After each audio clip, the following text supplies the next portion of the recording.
30 जुलाई मंगलवार 11 बजे मंत्रालय में मुख्यमंत्री डॉक्टर मोहन यादव की अध्यक्षता में मंत्रिपरिषद की महत्वपूर्ण बैठक वंदे मातरम के गान के साथ आरंभ हुई।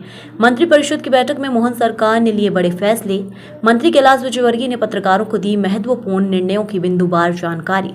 मुख्यमंत्री डॉक्टर मोहन यादव ने नीति आयोग की बैठक की जानकारी देते हुए कहा कि विकसित भारत बनाने में राज्यों का बड़ा महत्वपूर्ण योगदान रहा है। उन्होंने कहा कि स्वास्थ्य के क्षेत्र में आयुष विभाग द्वारा मध्य प्रदेश के सभी जिलों में मरीजों के हित में लाभ की योजनाएं चलाई जाएंगी। साथ ही मुख्यमंत्री डॉक्टर मोहन यादव ने आंगनवाड़ी में काम करने वाली बहनों के लिए लिया बड़ा निर्णय।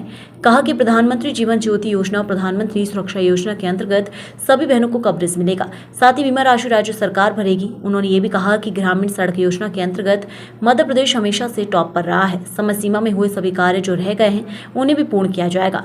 मंत्रिपरिषद में एक बड़ा फैसला ईमानदार साहसिक कार्य करने वाले अधिकारियों और कर्मचारियों को किसी अनहोनी के उपरांत होने वाली घटना पर प्रोत्साहित राशि के रूप में मृत्यु उपरांत दिए जाएंगे 90 लाख रुपए, जो पूर्व में 10 लाख दिए जाते हैं। मंत्रिपरिषद में गांवों से जोड़ने के लिए प्रोजेक्ट को भी मिली हरी झंडी। राज्य सरकार ने जिम्मेदारी बहनों के लिए एक बड़ी सौगात। अब लाडली बहनों को मिलेगा 450 रुपए में गैस सिलेंडर। उज्जैन जबलपुर में मिली इन्वेस्टर मीट की सफलता के बाद इन्वेस्टर मीट 28 अगस्त 2024 को ग्वालियर में करने का लिया गया निर्णय, जो कि जोनल इन्वेस्टर मीट के नाम से जानी जाएगी। जो नीति आयोग की बैठक के संबंध में उन्होंने जानकारी दी कि विकसित भारत बनाने में राज्यों का योगदान बड़ा महत्वपूर्ण है और इसलिए जितनी भी कल्याणकारी योजना है, विशेषकर गरीबी उन्मूलन की, उसके ऊपर राज्य सरकारें बहुत अच्छी तरीके से काम करें, जिससे कि विकसित भारत का हमारा सपना है वो जल्दी पूरा हो सके। मुझे आज ये कहते हुए बहुत प्रसन्नता है कि काफ़ी दिनों से ये बात की जाती थी कि स्वास्थ्य के क्षेत्र में आयुष विभाग वह हर जिले में काम नहीं कर रहा है। कुछ सिलेक्टेड डिस्ट्रिक्ट थे जहाँ पर काम होते थे। आज कैबिनेट ने निर्णय लिया है कि सभी जिलों में आयुष योजना के अंतर्गत जो हमारी विधा है उसके माध्यम से मरीजों को लाभ मिल सके। और इसके लिए जहाँ पर आयुष की सुविधाएं नहीं है वहाँ अगर बजट की आवश्यकता होगी तो बजट का प्रावधान भी हमने किया है। लगभग 19 करोड़ से ज़्यादा का बजट आज कैबिनेट में।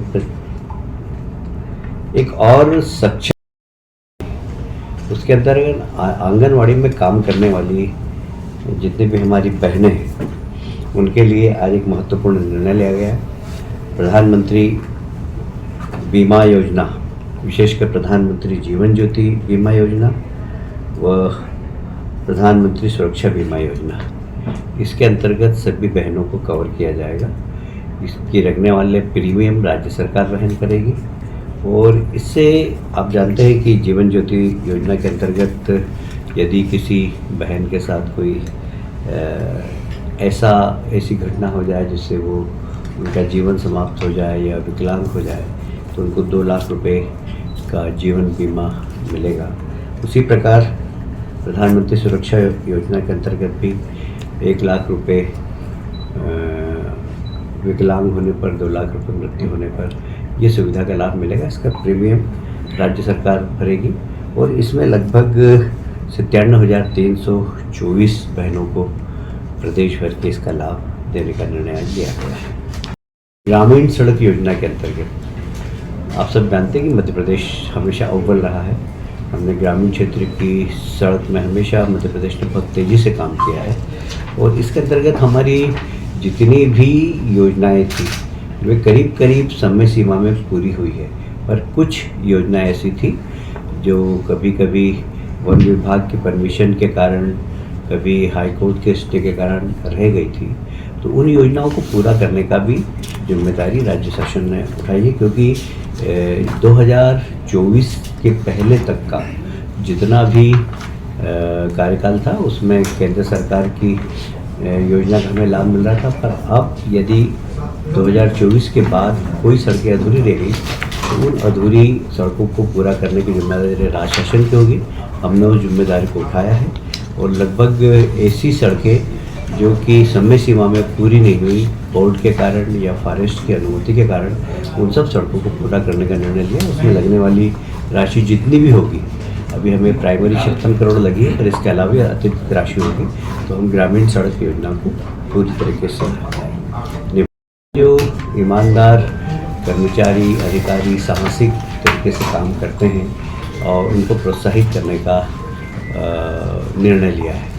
वैसे भी कई बार हमारे शासकीय कर्मचारी अधिकारी शासन के निर्देश के अनुसार साहसिक तरीके से काम करते हो, यदि उनकी जीवन लीला समाप्त हो जाती है तो राज्य शासन उनके परिवार की भी चिंता करता है। ऐसी ही घटना एक छिंदवाड़ा में हुई थी। छिंदवाड़ा के श्री नरेश कुमार शर्मा एक बोलेरो गाड़ी का पीछा करते हुए जा रहे थे। जब वो आगे खड़े हुए तो वैसे ही बोलेरो ने टक्कर मार दी, उनकी जीवन लीला समाप्त हो गई थी।